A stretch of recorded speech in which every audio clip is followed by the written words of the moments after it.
I watch the sunrise over these lands I know so well. Every inch of these 150 acres tells a story about my family. My calluses and wrinkles are proof of decades of hard work on this land that my grandpa bought in 1924. At 72, my routine is pretty much the same ever since I took over the farm. I get up at 5, tend to the few animals I still have, check the fences, and enjoy the kind of peace only the country can offer. Subscribe to the channel and leave a like to get access to more stories like this. The simple life here leaves me satisfied. My wooden house with its front porch isn't luxurious, but every board has meaning. I only plant enough for me to get by, leaving most of the land untouched, preserving the small grove where I used to fish with my dad and later with my son, who now lives in the city. The letter arrived on an ordinary Tuesday. A neat white envelope with the embossed logo of Real Estate Ventures Association in gold. I opened it without much interest while having my coffee. What it said changed my quiet life in an instant. Dear Mr. Jack Henderson, we are pleased to inform you about a revolutionary project in our region, a hotel complex and water park that will bring prosperity to everyone. Your property is located in a strategic spot for this project. We would like to invite you to a meeting to discuss how your involvement could be mutually beneficial. I put the letter back in its envelope and went on with my day. A week later, another letter arrived with more specific terms and an offer for my land that many would consider generous. I politely replied, thanking them for the interest but explaining that I had no intention of selling. The farm wasn't just a piece of land to me, it was my heritage, my story. The letters kept coming, each one more persistent than the last. By the third week, they mentioned just a strategic part of the property. In the fourth week, they suggested a right-of-way arrangement on my land. I answered every one with the same reply, I'm not interested. One Thursday afternoon, while I was fixing the old tractor, a sleek black car rolled up my dirt road, kicking up dust that contrasted with its flawless finish. A classy woman stepped out of the car, her hair perfectly done, a well-tailored grey suit, and an attitude that said she always got what she wanted. Alongside her, a burly man stayed quiet, keeping a watchful eye. Mr. Henderson? Rebecca Masters, president of AEI. Her smile didn't reach her eyes. I came here personally to talk over our proposal. May I come in? Out of courtesy, I offered to have her sit in the shade on the porch with a cup of coffee. Rebecca got straight to the point. Our offer is more than generous. A man your age should be thinking about the future. This project will bring progress to the region. This land is not for sale, Ms. Masters. Not even a part of it. I kept my tone calm but firm. I understand your sentimental attachment, but let's be realistic. We're talking about an amount that would keep you comfortable for the rest of your life. After about half an hour of arguing, her talking about the inevitability of development and me about respect for private property, Rebecca abruptly stood up. Think it over, Mr. Henderson. This opportunity won't last forever. In the days that followed, I noticed strange cars briefly stopping on the road in front of my property. On Monday, a city inspector showed up, claiming he'd received anonymous complaints about structural irregularities in my barn. On Wednesday, another inspector came to check for supposed environmental violations. I called Robert Carter, my lawyer and longtime friend, and he got worried about the harassment. This looks coordinated, Jack. I'm going to look into this AEI business. The incident with the drone was the last straw. I was sitting on the porch after dinner when I heard a buzzing sound. At first, I thought it was an insect, but the noise just wouldn't go away. Using my flashlight, I saw the drone hovering over my house, clearly filming my property. Without a second thought, I grabbed my air rifle and shot it down. It fell near the barn. The next morning, I took the damaged equipment to the police station. Detective James, who I've known for years, examined the drone. There's a serial number on it. We can track the owner, he said, looking at me with concern. Jack, this is an invasion of privacy. Are you having trouble with someone? 3 days after turning the drone over to the police, I was feeding my chickens when I heard tires sliding on the gravel driveway. The same black car showed up again, kicking up a cloud of dust, but this time it was accompanied by a dark pickup. Rebecca Masters stepped out of the luxury car, followed by two men from the pickup, one of them the same security guy from her last visit and the other, an even more intimidating fellow with scars on his face and an aggressive bearing.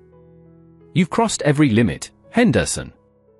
Rebecca's voice was measured, but her eyes burned with anger.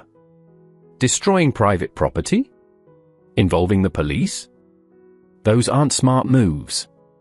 That drone was invading my property, filming my house without permission." I kept my tone firm, even though my heart was pounding. "You're the one crossing the line here." Rebecca made a subtle gesture, and her men moved to stand, one by her side and one on the other, forming an intimidating line. Instinctively, I gripped the handle of the shovel I was holding. "You know, I've been patient with you. Extremely patient." She stepped closer.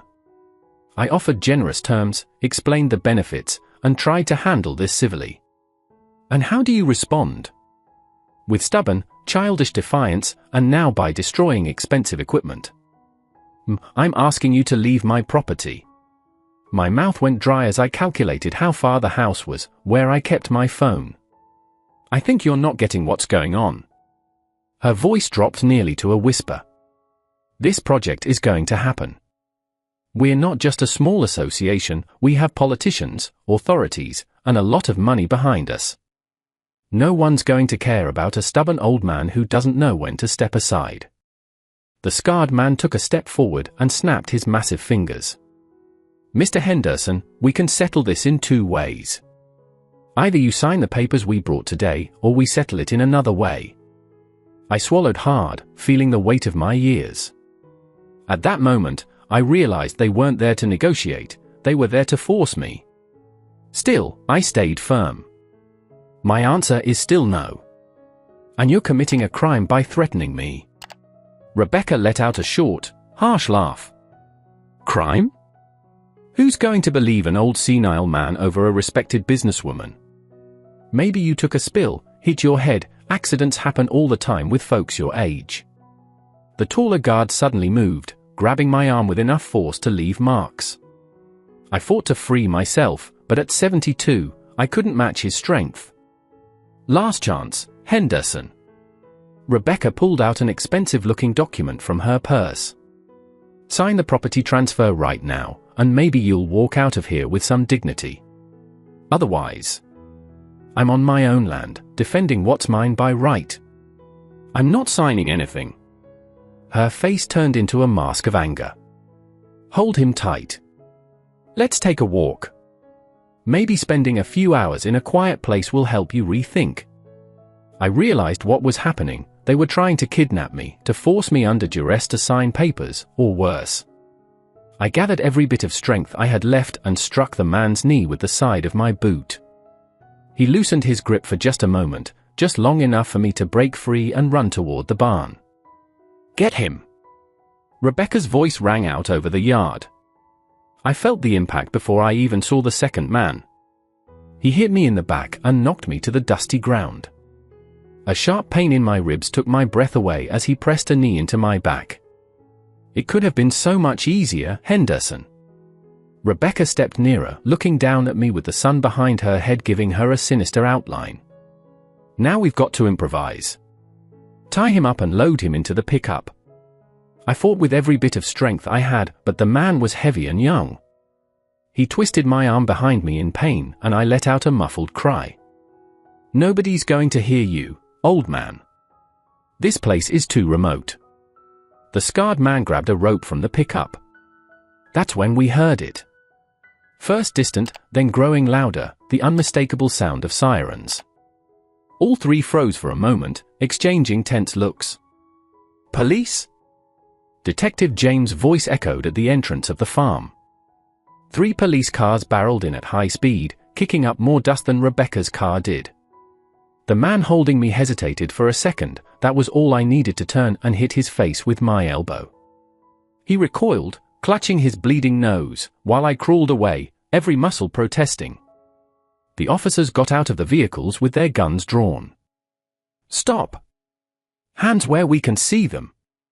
Rebecca tried to keep her cool. "Officers, there's been a misunderstanding here. We were just having a heated business discussion." Detective James came over and helped me up while two other officers took down the would-be captors. A business discussion that left an old man on the ground with bruises?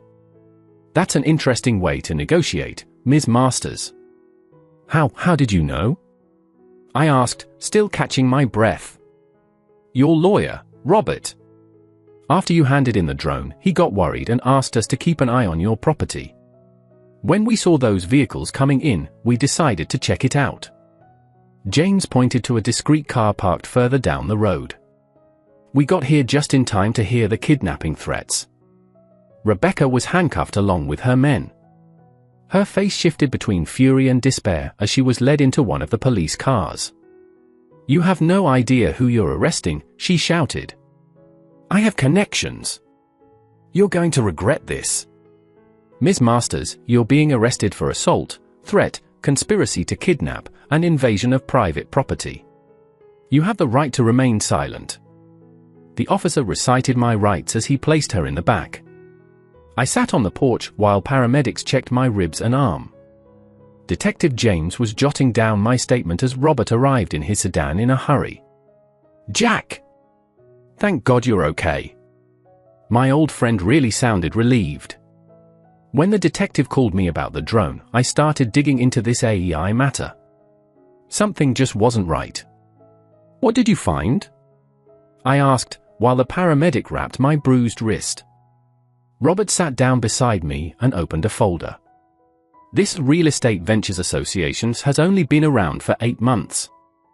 Rebecca Masters has a pretty interesting background, 3 lawsuits in other states for predatory practices, all settled out of court with confidential agreements." Detective James came closer. "Mr. Henderson, with your permission, we'd like to get a warrant to check AEI's financial records and communications. We suspect this isn't an isolated incident.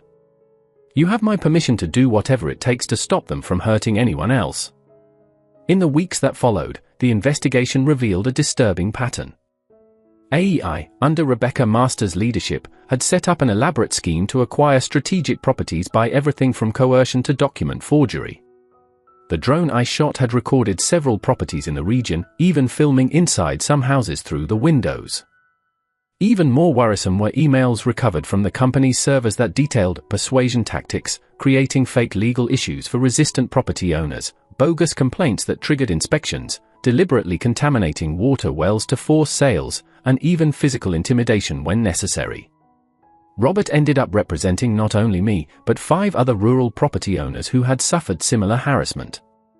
The state prosecutor's office took the case and turned it into a federal investigation when they discovered ties to money laundering and bribery of public officials in 3 states. During questioning, one of Rebecca's goons struck a plea deal and revealed shocking details about past operations. In one case in a neighboring state, they had kidnapped a farmer for 3 days, forcing him to sign transfer documents under threat. That man later died of a heart attack 6 weeks afterward before he could contest the sale. Detective James checked in on me regularly with updates on the case and to see how I was holding up. On one visit, he brought me the news that finally let me breathe a little easier. "We found enough evidence to keep her locked up for a long time, Mr. Henderson. Rebecca Masters won't be bothering you or any other property owner again." 6 months passed since the day Rebecca Masters tried to force me to give up my land. The trial began on a cold autumn morning in the imposing federal courthouse downtown. As I climbed the marble steps, leaning on my new cane, thanks to the knee injury from the assault, I felt a mix of worry and determination. Robert was with me, carrying a thick folder of documents. "It's going to be a long day, Jack. You ready?" His voice carried genuine concern. "I'm ready to close this chapter." I adjusted my suit, the one I rarely wear and save for solemn occasions like weddings or funerals. I never thought I'd have to dress up like this to testify against someone who tried to take everything from me. The courtroom was packed. Reporters, curious onlookers, and most importantly, other rural property owners who had been hurt by AEI's tactics. Some even nodded in recognition as I walked in. We had become an unintentional kind of fellowship, united in resisting corporate greed.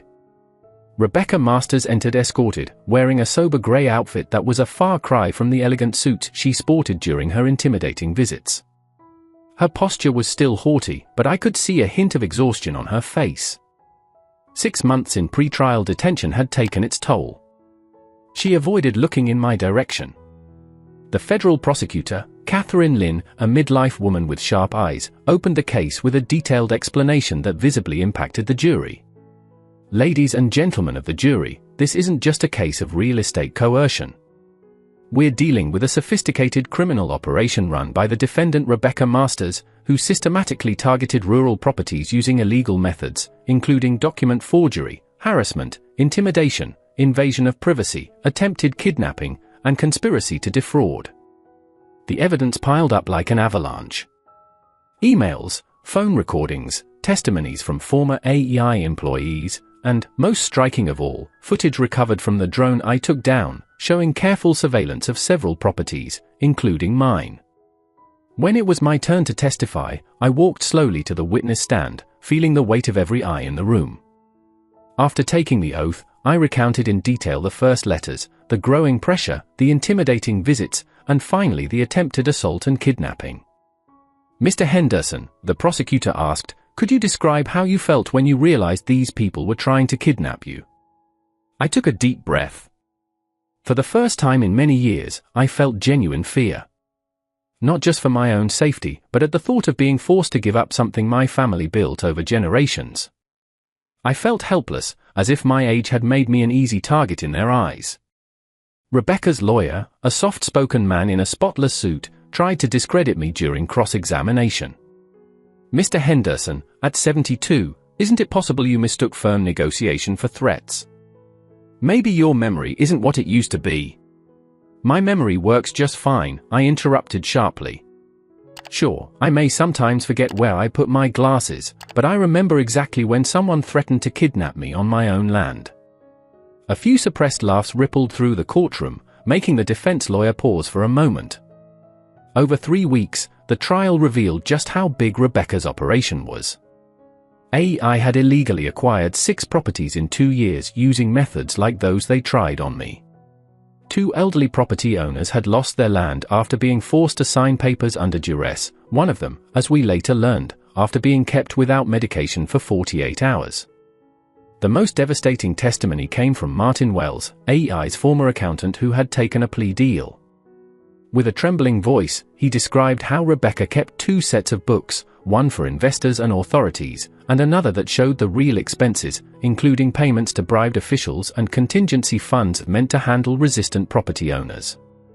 Ms. Masters always used to say in planning meetings, Wells testified, if we can't buy the land, we buy the person. That meant they would look for any vulnerability, financial, legal, or personal, to exploit. While Rebecca sat with her lawyer at the defendant's table, she remained impassive, occasionally whispering to him. Her defense strategy shifted from denying any knowledge of illegal actions, to blaming her subordinates, to claiming the threats were all misunderstood. On the 16th day of the trial, the turning point finally came. The prosecution presented a USB drive recovered from Rebecca's personal safe during a legal search. It contained audio recordings of internal meetings where she explicitly ordered illegal tactics. I don't care how you get these lands, her unmistakable voice said on one of the recordings. Muck up their reputation, create legal problems, make it look like accidents. Just make sure they sign the papers. No one's going to cry over a few stubborn country folks. Rebecca's face visibly paled when the recording was played. Her lawyer tried to challenge its admissibility, but the judge ruled against him. After 3 days of deliberation, the jury came back with a verdict, guilty on every count, including attempted kidnapping, conspiracy, fraud, bribery of public officials, and violating federal property laws. Judge Frederick Morris, an older man with a deep voice and a reputation for giving out tough sentences in white-collar crimes, looked steadily at Rebecca before announcing his decision. Ms. Masters, your crimes are particularly disturbing because you systematically exploited vulnerable individuals and threatened the very idea of private property that our society is built on. You and your organization have turned the American dream into a nightmare for many families. He adjusted his glasses before continuing. Considering the premeditated nature of your crimes, the repeated offenses, and your position of authority, I sentence you to 20 years in federal prison, with no chance of parole for at least 12 years. Additionally, you will pay restitution to all identified victims, including the full value of the illegally acquired properties plus compensation for emotional damages. Turning to me and the other property owners in the gallery, the judge added, "This court also orders the immediate dissolution of the Real Estate Ventures Association and freezes all its assets to ensure compensation for the victims." Rebecca finally seemed to lose her cool, her shoulders slumping as she was led out of the courtroom. Our eyes met briefly. I didn't see any regret, only defeat. Outside the courthouse, reporters swarmed around us. Robert acted like a shield, but I answered a few questions. "Mr. Henderson, what does this victory mean to you?" asked a young reporter. "It means that justice still works, even when you're up against powerful people. It means that a deed and decades of hard work still count for something in this country." Months after the trial, I received an official letter informing me of the compensation, $750,000 for emotional damages, plus legal and medical expenses. A sum I never imagined I'd see. Robert helped me set up a fund to preserve family farms in the region, to help struggling farmers keep their land. By the late spring that followed, I woke up to the familiar sound of birds singing. My morning coffee on the porch now tastes different, the taste of peace regained. The physical scars from the assault are gone, though I still feel occasional knee pain on humid days. The land flourishes as always, indifferent to the human drama it witnessed. I plant new apple trees in the orchard, even though I know I might not live to see them fully mature. It doesn't matter. They're meant for the future, just like everything we do on this land. Sarah, my 23-year-old granddaughter, started visiting more often, showing an unexpected interest in the farm. "Grandpa, teach me how to take care of the chickens," she said on her last visit. A small spark of hope lit up inside me. Maybe our family tradition will go on in ways I never planned. Local news occasionally mentions the HOA case when talking about new rules for real estate projects in the area. A state law, nicknamed the Henderson Law by locals, was proposed to increase protections against predatory practices aimed at elderly rural property owners. One particularly pleasant afternoon, Detective James came by for an informal visit. We sat on the porch, sharing some lemonade. "How's life treating you, Jack?" "Quiet." I smiled, looking out at the horizon. "Just how it should be." "Rebecca Masters has been transferred to a federal prison in another state," he said. "Her case inspired a national task force investigating similar schemes across the country." I nodded, feeling a quiet satisfaction, not because of her suffering, but because it means other people will be protected. "You know, Jack, you've become something of a local hero. People talk about the farmer who stood up to a corporation and won." I shook my head, uncomfortable with that label.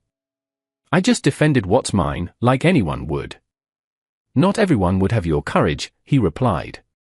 "Some would have sold at the first sign of trouble."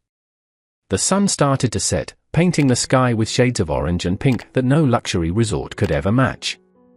That view, that peace, this little piece of family history, it all remains intact. Later, I walked over to the grove where my grandpa taught me to fish, where I taught my son, and where maybe one day I'll teach my great-grandchildren. The trees whispered in the gentle breeze, telling stories of past generations and promising to welcome those of the future. This land was never just about legal ownership or market value. It's a living legacy, a testament to family perseverance that no amount of money can replace. I feel deeply thankful that I had the strength to defend it when I needed to. Subscribe to the channel and leave a like to get access to more stories like this. At night, before falling asleep, I look at the old photograph on my bedside table, my grandpa and my dad, standing in front of the newly built house in 1924. Their serious faces hide the pride I know they felt. "We did it," I whispered to them. "The land is still ours."